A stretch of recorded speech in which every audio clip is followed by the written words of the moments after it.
All right, so this is the storyline. Uh, Here, how by 2011 I got my bike stolen, and by 2011 November I was in 1 year ago on the 21st, 12 years ago, 12 years ago on the 21st of November. Today is the 18th of November.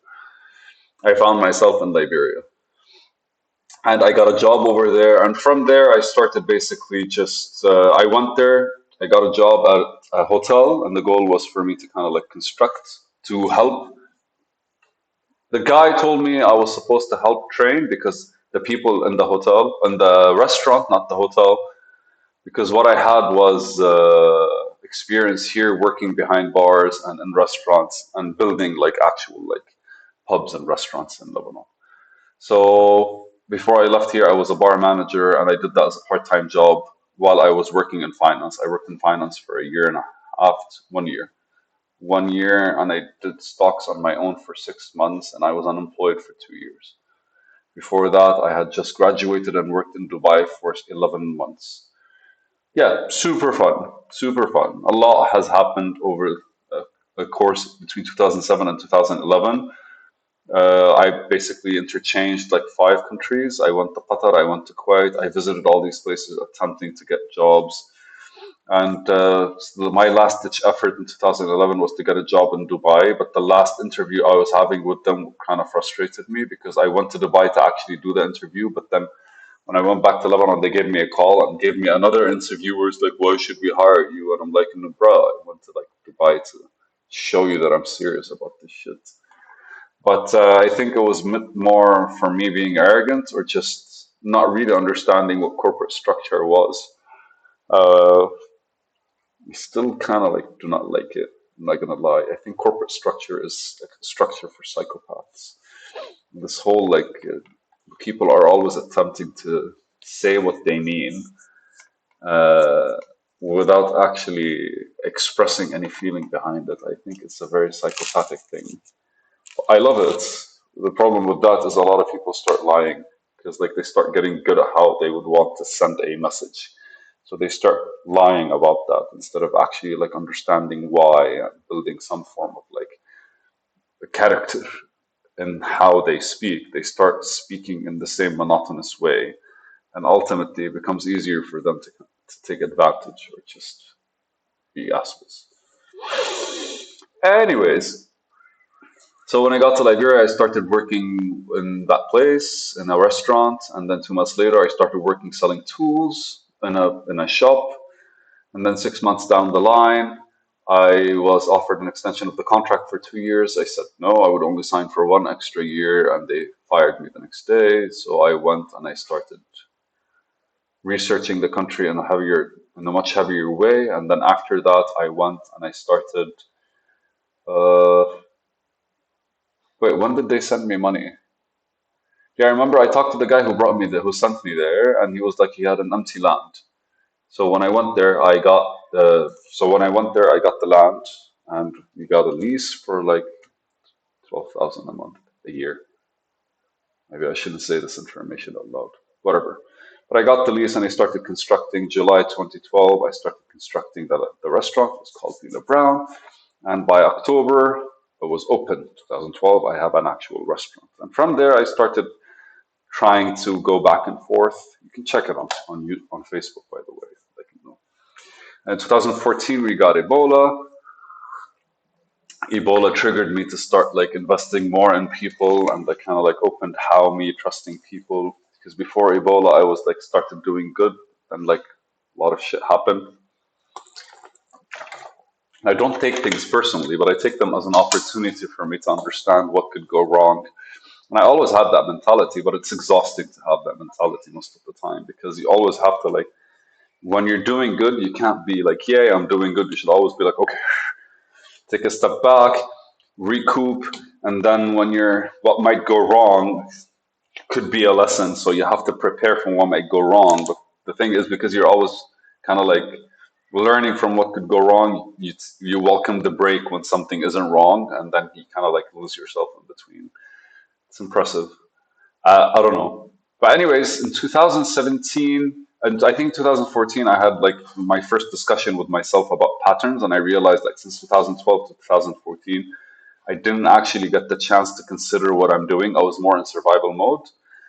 And then I decided at the very least, instead of 2 years to actually have that pattern, I want to like bring it down to like a year and a half or one. And from there, I could have just said 1 week, but for some reason, I didn't think it'll be reasonable given the circumstances that I was in and given the actual like place that I was in. Like it was very much you're living. Everything from the outside just comes into your space. There's no your space where I was in. And especially with the drama that kept happening 2014, 2015, 2016, I had to move the place, I had to rebuild from scratch, go through loans, debts, and all that stuff all over again. In 2017, new government. And then 2018, I was just like, things were okay 2018. I think 17, 18, it was just me seeking personal drama because I felt bored or I just thought it was the time for me to kind of like find somebody, fall for somebody, and all that stuff. I was headhunted. It was a beautiful story. Remind me to never tell anyone about it. But by 2018, I heard my cousin wanted to get married, and I had already started basically realizing that I haven't really chosen a true direction in my life. And at that point, I started, anytime I'd reflect on whatever I have built, I would always reflect on something which was a bit dark. That thing was more, what am I actually contributing, one, to life itself? What am I contributing as part of my reality to the world? And all my attempts to kind of like start the farms and work with communities were all rejected, and understandably so. It's maybe because I didn't have any experience, or maybe because like people just didn't care for somebody like me to like be a part of what they're trying to do or interfere. So the more I would think about like different ideas, because ultimately I wanted to be building something. I wanted to be like building something that people could use. And I was driven by money, but I kept saying like money is not an option. But really, like you kind of have to either be making money or making somebody money for the motivation to be pure. So I realized it's always easier for me to kind of like make money myself. And then my direction at that point was, how can I grow in order to make money? But don't get me wrong, for the next 3 years, 4 years, I started reading more, I started writing more, I started exploring more, asking better questions, and studying, like actual studying, like watching lectures online about history, watching lectures online about computer science, and like diving deeper into the whole like scene. And by 2019, my cousin got married, and that kind of like triggered a whole shift in my like, I saw him as a guy who knew what he wanted. And he was completely ready to take that step, the new step in life. And for me, I wasn't really interested in that step in life, but I didn't have any step I was excited to take. So it was a bit weird seeing all the family and just like kind of like going through this kind of stuff. Super fun though, because like in my head, I was like super trying to assess things, but it was super frustrating to exist with these people. It was super frustrating to be around people that are either pretending or they knew what the fuck they were doing. And I was in the middle, right? Like I'm not the kind of guy that pretends to be something that they're not. Or at the very least, I'm conscious when I'm not something, so I don't pretend about it. But also, like I didn't had no idea. I wasn't sure, and it's like sure of anything, right? Like you can be sure I want to get married and have kids. You can be sure I want to be having this career for my future. And that was like one of those like shaking moments that changed things. But at that point, I had started giving up on the concept of thought in order for you to make money, it doesn't seem like you're capable of making money and being structured enough for people to work under you. It started becoming more like, the best I could do, because like everything is more theory, and the practicality on ground for me is more what I have learned as an experience through the multiple things that I kept doing. It wasn't a structured approach to something.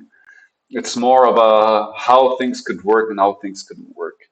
And I tried to enhance that over the next year or so, and I started writing more about like the concepts of business and behind that, and the way like communities actually, I researched a lot more anthropology and how communities actually work and how societies are built specifically for the purpose of being understanding like how to be able to to reach people that are kind of like they want change but are refusing to change.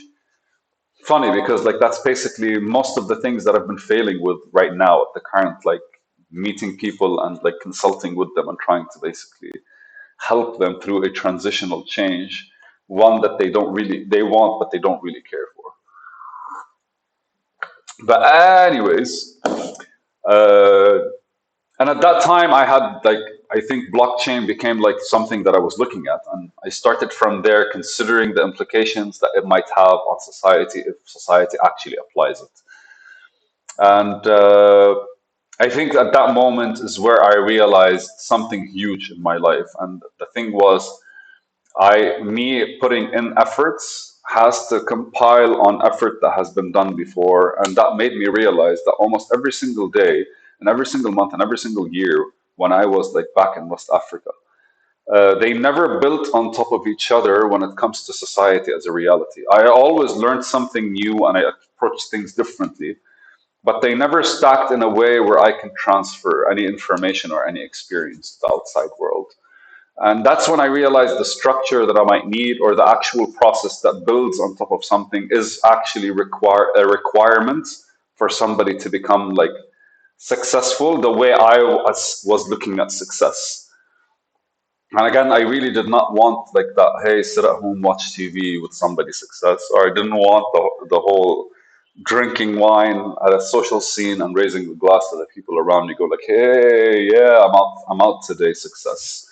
I wanted a more change something success. I wanted a more profound, something interesting, something like a game changing effect. I wanted to be involved in something bigger than me. But that's where my first idea came about. It's concerning blockchain. Continued in the next video.